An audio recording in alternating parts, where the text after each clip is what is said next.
identified as mentally retarded, put back from the 5th grade into the 4th grade, and stayed in that category until I got out of high school. I don't have any college training, but I met a high school teacher who one day changed my life. I was waiting on another student, and when he came in, he said to me, "Young man, go to the board and write what I'm about to tell you." And I said, I can't do that, sir. He said, "Why not?" I said, "I'm not one of your students." He said, "It doesn't matter. Follow my directions now." I said, "I can't do that, sir." He said, "Why not?" I said, "Because I'm educable mentally retarded." And he came from behind his desk and he looked at me. He said, "Don't ever say that again. Someone's opinion of you does not have to become your reality." And as he talked, my heart began to beat fast. Tears began to run down my eyes, and I was in the back just listening to him, because the speech he was giving, that speech was for me. And he said, "Les Brown," he said, "if you want to do anything worthwhile in life, you've got to be hungry." I told Mr. Washington I wanted to become a disc jockey. And so I started working to develop myself. He said, "I want you to practice every day being a disc jockey." I said, "But I don't have any job now." He said, "It doesn't matter." He said that it's better to be prepared for an opportunity and not have one than to have an opportunity and not be prepared. And as I was working to develop myself, I applied for a job as a disc jockey, WMBM on Miami Beach. I went to a guy named Milton Butterball. I said, "How you doing, Mr. Butterball? I'd like to get a job as a disc jockey." He looked at me, he said, "Do you have any broadcast background?" I said, "No, sir, I don't." "Do you have any journalism background?" I said, "No, sir, I don't." He said, "We don't have any jobs available." I said, "Yes, sir."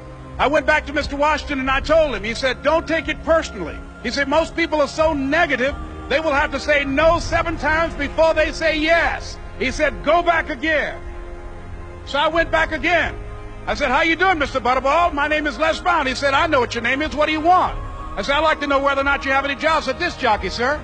He said, "Didn't I just tell you yesterday we didn't have any jobs?"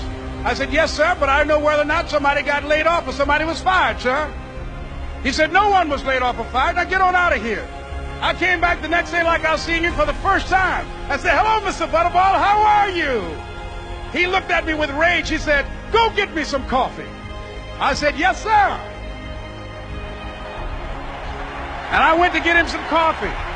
After a while, I would get their lunch and dinner, and I would go in the control rooms and take the disc jockeys their food, and I would not leave until they would ask me to leave.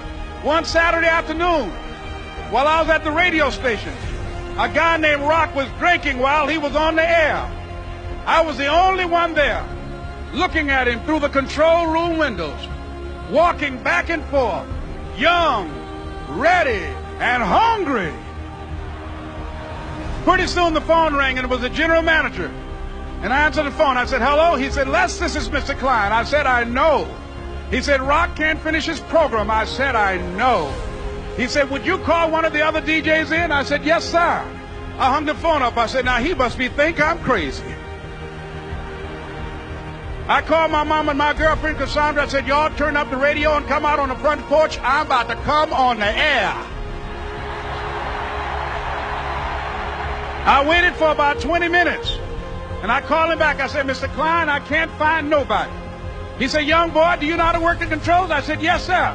He said, "Go in there and don't say nothing here." I said, "Yes, sir." I couldn't wait to get behind those controls. I put on an old Stevie Wonder record called Fingertips. I sat down behind that turntable. I said, "Look out, this is me, LB Triple P, Les Brown, your platter playing papa. There were none before me, and there will be none after me. Therefore, that makes me the one and only. Young and single and love to mingle, certified, bona fide, indubitably qualified to bring you satisfaction, a whole lot of action. Look out, baby, I'm your love man." I was hungry. I was hungry. You got to be hungry.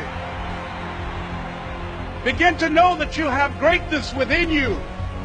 And if just one of you here begin to envision yourselves as being blessed and highly favored to reach your goals, if just one of you capture the essence of what that means, that you have greatness within you and a responsibility to manifest that greatness, that you can make your parents proud, you can make your school proud, You can touch millions of people's lives, and the world will never be the same again because you came this way.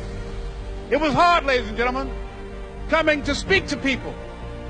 And I was facing financial difficulties in my own life. I was behind on my bills and my dreams, and I'm saying to them, you can live your dream. It was hard, ladies and gentlemen. It was very difficult to pick myself up each day believing that I could do it. There were times that I doubted myself.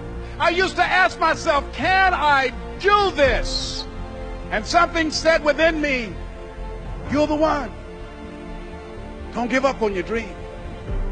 By continuing to push forward, by continuing to run toward my dream, that one day I would have my own talk show. It's a long shot, ladies and gentlemen, from Liberty City, an abandoned building on a floor, never knowing my mother or father. It's a long shot.